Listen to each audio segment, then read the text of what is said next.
Explore and Conquer Magical Worlds by MicroProse. This is a game that I played a lot growing up. That's sort of like, I guess, Civilization, but with magic. You would basically build a settlement, and you would have a wizard that would live in your original settlement and would research various spells that would help you on the battlefield and just in general.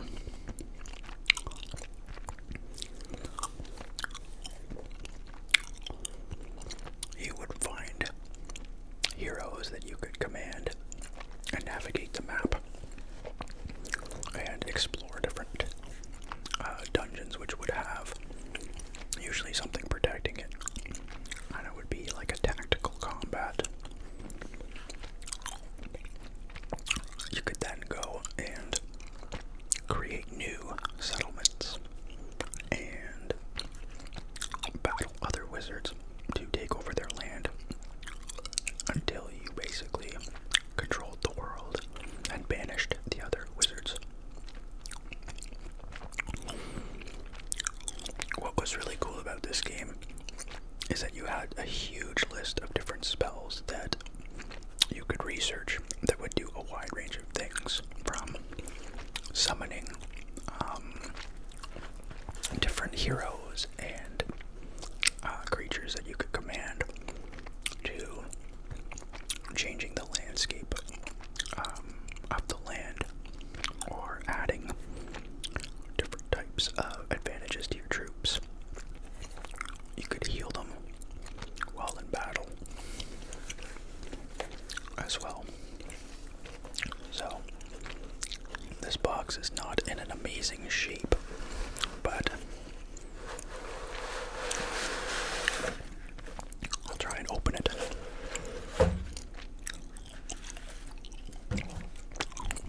You can see the sleeve has a lot of damage on it, but it's still okay. The Voodoo Priestess has called upon her undead warriors. The Chaos Master is summoning a Doom Drake. Cities are being consumed by the plague. What are you going to do? Introducing Master of Magic from MicroProse, the first PC game to combine strategic conquest and fantasy adventure in one unique product. Choose from any of 14 special wizards, or customize your own. Forge your empire as you explore, conquer, and control two worlds in search of ultimate domination. Build cities, manage armies, and cast spells. Decide on what quests to send your heroes.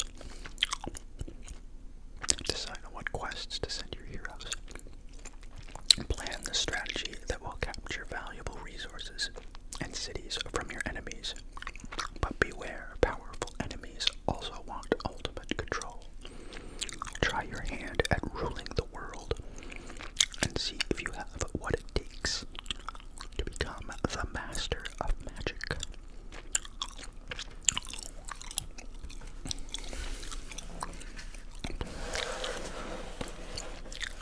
And see if we can open this up. I don't think there's a lot included in this box, but we'll take a look. So, first we have all of the diskettes, which appear to be out of order. 3.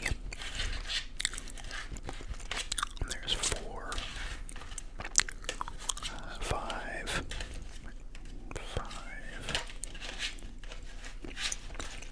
6 and 7.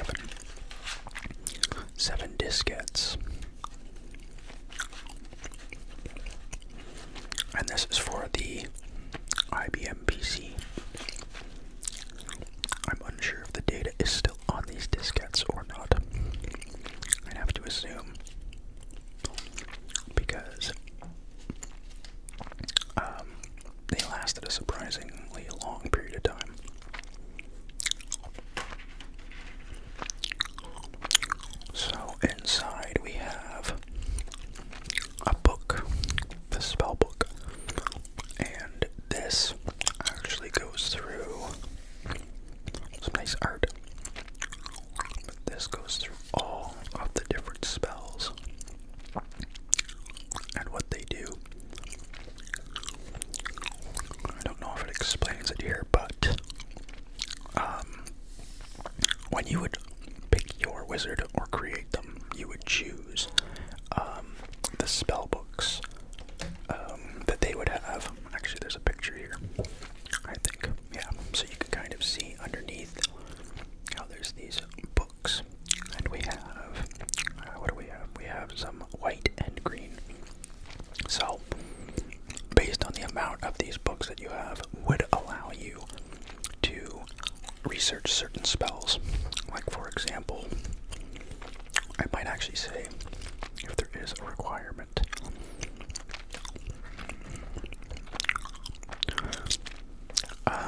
but if you didn't have, like if you only had 5 life books, for example, you probably wouldn't be able to research the best life spells. So, you can see that you would have, it shows the different, see, it's in alphabetical order, and you have basically the type of sorcery, life, death, chaos, nature. So, sorcery I believe was blue, life was white, death was like a purple, chaos was red, and nature was green. But you can see how there were these different spells. I would also talk about the rarity, because I think actually what was neat is that you wouldn't be guaranteed the same spells every run. You would get a certain amount of spells based on the amount of books you had for any particular type of magic. But which ones you would actually get was actually randomized. And I don't know if this mentions or if the books actually had a role in determining, like, for example, these ones, Call Chaos, was very rare. Calls down the forces of chaos to wreak havoc on all enemy units. Individual units may be randomly subjected to one of the following effects. Nothing. Okay. Healing for 5 hits of damage. Chaos Channels, which I imagine is another spell. Warp Creature. Firebolt of Strength 15. Warp Lightning. Doombolt. Or Disintegrate. Yeah, so you would have a selection of spells that you could choose to research from a randomized selection of possibilities. I suppose you needed to have a certain number of books to even have a really fair chance of getting some of the more rare ones. I remember reading that it made more sense to specialize on maybe 2 types of magic at most, maybe 3, but usually 2 or 1 to have the best chance to get the best spells. But you had these things that would do all sorts of stuff, from summoning creatures. You had the type instant combat, so, and these would do various damage in battle. You could enchant creatures. You could do global enchantments. Increase production of cities, for example, city enchantment. Incites unrest, which goes up by 1 person and causes city production points to drop to half its normal value, which was good if you were trying to take on an enemy wizard. But you had a huge amount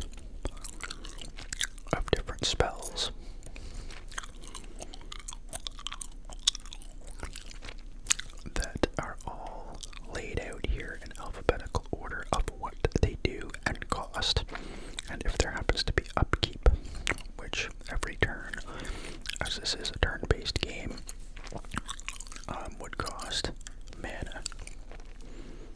So it was nice to have this as a possibility, or to at least show you what was possible for the spells that you could get, and details about them, because there really wasn't a lot of information about the spells in-game when you're trying to research them.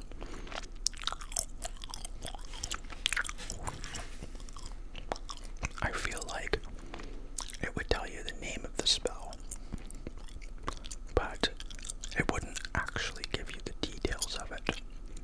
I could be wrong about that. And then you have the different categories. So, table of creature summoning spells, the different rarity, and how they break down. So, this would be a quick reference if you wanted to know who has the best summoning spells, who can summon different things. Well, a common spell in the death magic was ghouls or skeletons. So chances are, if you had death magic, you would be able to at least summon ghouls and skeletons.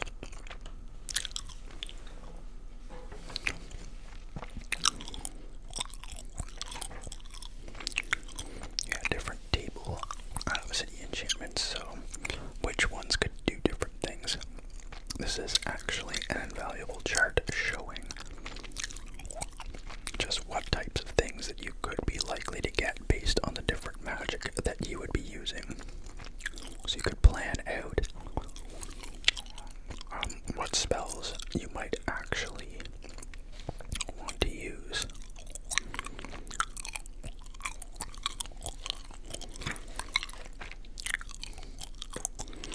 What's neat about this game is that there was also a secondary realm on the map that you could go to. It's a completely different plane of existence, basically, which would be just like another copy of the map, but with changes that would make it easier for you to traverse from one place to another, but also give you more space to be able to make more cities. So I had a booklet with all the spells, and then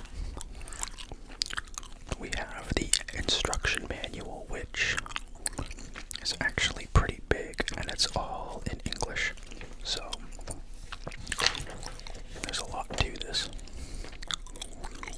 And this goes over the interface of the game, how it works, different things about the exploring and the different planes, as well as how to build an army and do combat. We'll talk about different mouse commands, because back in these days, every game genre was still relatively new. It wasn't commonplace knowledge to know how to operate a top-down tactical strategy game. The different options for creating a game, choosing the number of opponents, land size, magic strength, choosing and creating wizards, explain the different types of magic and how they worked.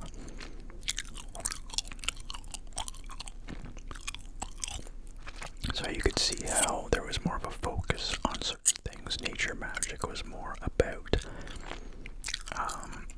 dealing with things with the land itself, and had more summoning spells, I believe.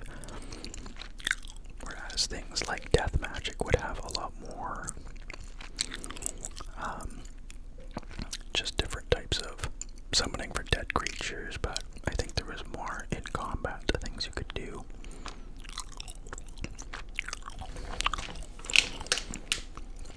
A breakdown of each of the wizards, which was good to choose one of the pre-made wizards because you would get additional advantages over just creating a custom wizard. Because they would have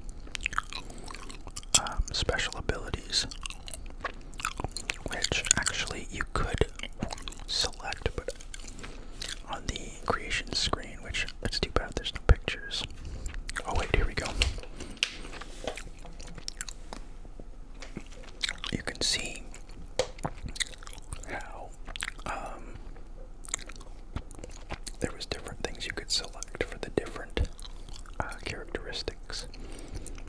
But I feel like when you were choosing a pre-made one, there were some cases when exceptions would be made, like you couldn't custom make a copy of an existing wizard, exactly because they would be able to have a couple of these things, or maybe more than you would be able to pick doing custom.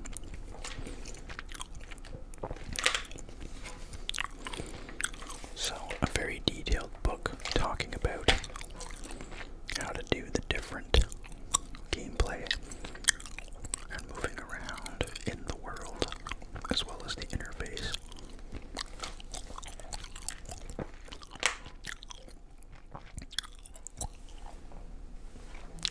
So,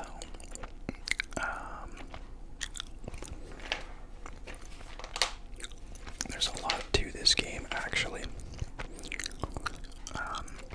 which made it, in my opinion, better than Civilization, because it had everything Civilization, the original Civilization, had back then, but it also had magic, which I think made it stand out. Plus, it had the combat system, whereas in Civilization, there wasn't really any combat. Your combat would consist of moving one unit to another unit's space, and then some calculation would be done, and you'd either win the battle or not. This had more involvement in planning a strategic attack and controlling your troops. So, a lot of detail in this book, talking about diplomacy, building an army. What's neat about the army is that you could have just basic units that would have a certain number of spaces they could move and their own upkeep with their own specific stats that would be common, but you could also get heroes that you could hire that would have larger movement or attack or other perks that would be useful in battle or even just exploring. They remade this game a few years ago, which I actually haven't tried yet. Oh, here we go. Oh, here's the exact explanation about the spell ranks like I was talking about. So, the number of spell books you have shows what you would get. So, if you only had 3 spell books of any one type, the total common spells that you would have is 6. 3 uncommon spells, 2 rare spells, and 1 very rare. So, if you wanted a chance at getting a very rare spell, I guess you would get a guaranteed 1 very rare spell if you had at least 3 books of any one particular magic type. Which is why they would say that you didn't want to diversify and have 1 or 2 books from everything, because just 1 or 2 books would only give you access to the common or uncommon spells, which again, I think it was in that other manual, you could actually see the things that you could get. So, oh, here we go. These are with the spell ranks, the number and type of guaranteed spells. So, I guess that's the maximum that you could hope to have with the spell book, but if you just had 1 book, you weren't guaranteed to get any spells whatsoever. But if you had 3, at least you would be guaranteed to get 2 common spells. So the more you had, the more likely you were to be able to actually get the rare spells.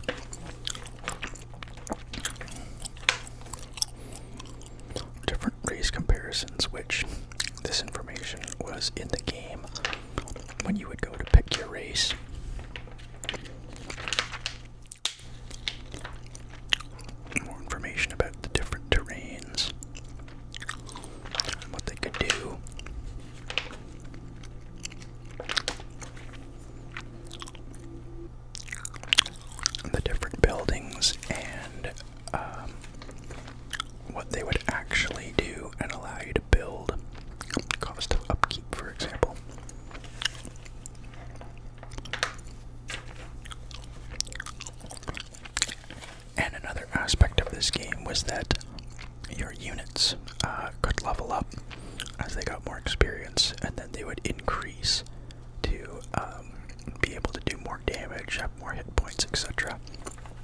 So there was just a lot of detail to this game that was honestly better than pretty much everything else that was out at the time. Just a bunch of different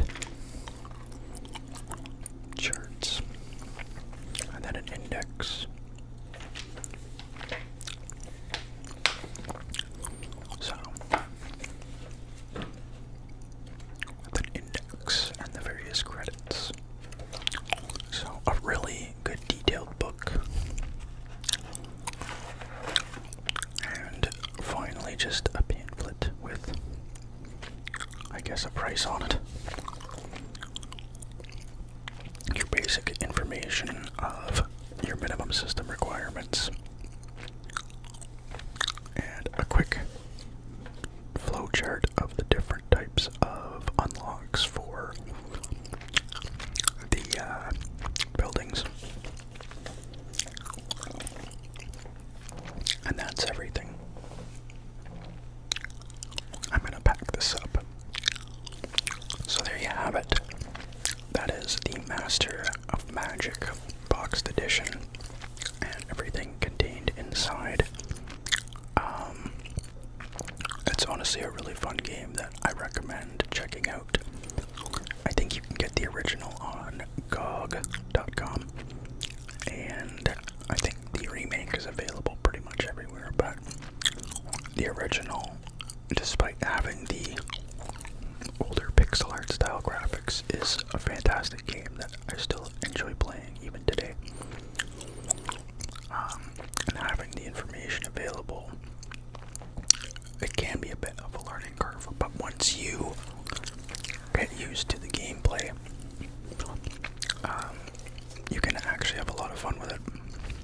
And in my opinion, because there's so much depth to it, really, it's not an overwhelming amount of depth like some strategy games these days. So if you have the opportunity